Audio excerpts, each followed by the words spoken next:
पिंटू प्यासा की आवाज सुनाए कौन तू खेला हो कोइल भातार मजा हो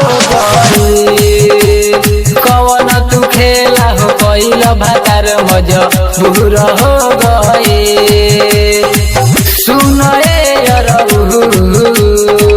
सुनाए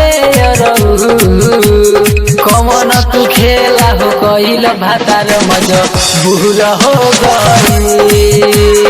कौन हो खेला तू कोइल भातार मजा बुर हो गए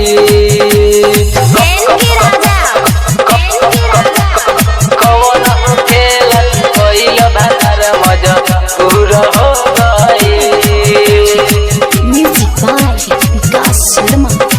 तू कोइल भातार मजा बुर हो गए भातार मजा आप सुन रहे हैं पिंटू प्यासा की आवाज में। तुम भइल रहज तो हम भइनी रहज तार मजा बुर हो गए हाँ भइल कवन खेला भातार देबे गहरी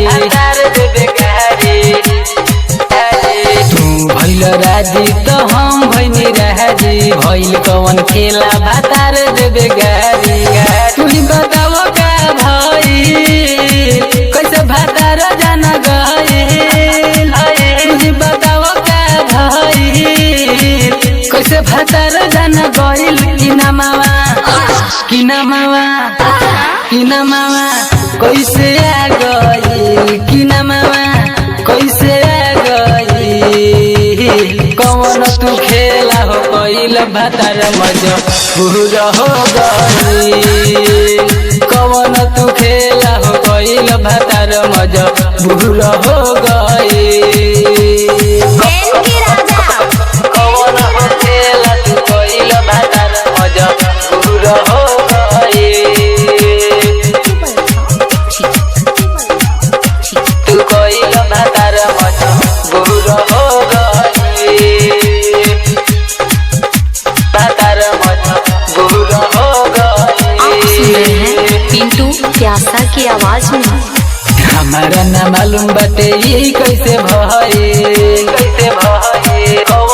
सुना ये तन में गौआ के लोग जानी गए भातार मजा बुर हो गए हमारा ना मालूम बाटे ये कैसे भइल ये तने में गौआ के लोग जाने गए प्यासा पिंटू कहे हमसे सटके रहे प्यासा पिंटू कहे हमसे सटके रहे कि हमारा दुख हो गइल कि हमारा दुख हो गइल कौन तू खेला हो कोइल भातार मजा बुर हो गइल कौन तू खेला हो खेलल भातार मजा बुर हो गइल सुनाए